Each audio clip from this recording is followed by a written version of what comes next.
შევაჯამოთ აპრილი, ხო? მოხდა 1-2 საინტერესო რაღაც, ხო და let's go. აპრილში გახდა ცნობილი, რომ ტიმ კუკი აღარ იქნება აღმასრულებელი დირექტორი და მის ადგილს hardware ინჟინერის უფროსი ვიცე-პრეზიდენტი ჯონ ტერნუსი დაიკავებს. საინტერესოა, როგორ განვითარდება Apple და ტიმ კუკის ამდენხნიანი მმართველობის შემდეგ ბატონი ჯონი როგორ გააგრძელებს Apple-ის გზას. ჯონ ტერნუსი აქამდეც ბევრჯერ გვინახავს Apple-ის ივენთებზე, ის წარმოგვიდგენდა ხოლმე ახალი iPhone-ის განახლებულ ფიზიკურ შესაძლებლობებს, მაგალითად, უახლესი iPhone Air-ი მან გაგვაცნო. ბევრგან ითქვა და დაიწერა, რომ ჯონ ტერნუსი Apple-ის პროდუქტებს იმაზე მეტად განავითარებს ფიზიკურად და მონაცემების მხრივ, ვიდრე ეს აქამდე ხდებოდა.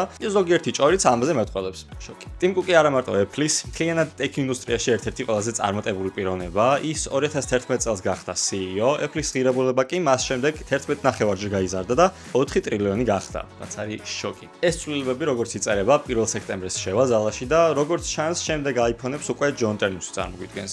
ნახოთ რა იქნება. მე ძალიან მაინტერესებს. iPhone 18-ზე ჭორები ინტერნეტში ასევე იწერება iPhone 18 Pro-ს სავარაუდო ფერების შესახებ. მე პირადად ბევრგან ვნახე, რომ შავი ფერი დაბრუნდება, ასევე გვექნება თეთრი, მუქი წითელი, ან შინდისფერი კაინდა და ცისფერი. ხო, მე მაინტერესებს თქვენ რა ფერს ისურვებდით შემდეგ iPhone-ებს. კომენტარებში დაგვიწერეთ. აი ფიზიკური ნაწილების განვითარებაზე ვსაუბრობდი, ხო და კიდევ ამბობენ, რომ ცვლადი დიაფრაგმა იქნება მთავარ კამერას, რაც არის უკარგესი ახალი ამბავი და იმედია ასეც იქნება. ცნობის ფურცელში კიდევ იწერება, რომ წელს ვნახავთ საკეთს iPhone-საც.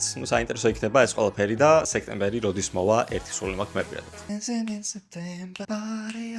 ამასობაში GoPro-მ ახალი action კამერების სერია წარადგინა Mission 1, Mission 1 Pro და Mission 1 ILS, რომელსაც ცვალებადი ლინზა აქვს, ანუ პროფესიონალური კამერის მსგავსად ეცვლება ლინზა, რაც ცოტა შოკია action კამერისთვის. ერთინჩიანი სენსორი, 50 მეგაპიქსელი და 8K open gate ვიდეო გადაღება მშვენიერი მონაცემებია ნამდვილად. უბრალოდ ცვალებადი ლინზა action კამერაში ძალიან მაინტერესებს როგორი იქნება და რა შედეგებს დადებს. DJI-მ გამოუშვა Mic Mini 2, რომელსაც ვიზუალი აქვს შეცვლილი, ისევ ისეთი პატარა და კომპაქტურია, მაგრამ ახლა გამჭვირვალე თეთრია და მოყვება ფერადი მაგნიტური თავები, რომ მაგალითად თქვენს ტანსაცმელს ან გარემოს შეუსაბამოთ. ასევე დაემატა ხმის ჩაწერის რეჟიმებიც. არის შოკი. Gemini Mac-ზე, ღმერთო ჩემო. MacBook-ზე გამოვიდა Google-ის ხელოვნური ინტელექტის Gemini-ის აპლიკაცია, რომელიც მაშინვე ჩამოუტვირთე და არის უმაგრესი, აი, მართლა ძალიან მაგარია. იმიტომ რომ აღარ იმიწევს საიტზე შესვლა და ისე გამოყენება. ამ შემთხვევაში Gemini მაქვს X სადაც არ. კლავიატურის ორგილაკზე დაჭერისას ჩნდება ეკრანზე და პირდაპირ ვიყენებ. როდესაც უზოგავ და უბრალოდ ბევრად უკეთესია ასე გამოყენება, როდესაც ლეპტოპს იყენებ. ძალიან მაგარი. გონი სულ ეს იყო ამ თვეში, ხო და დაელოდეთ შემდეგ შეჯამებას, თან არხი გამოიწერეთ, რა თქმა უნდა, რომ არ გამოგჩეთ სხვა ვიდეოები და შემდეგ შეხვედრამდე. Say do you remember?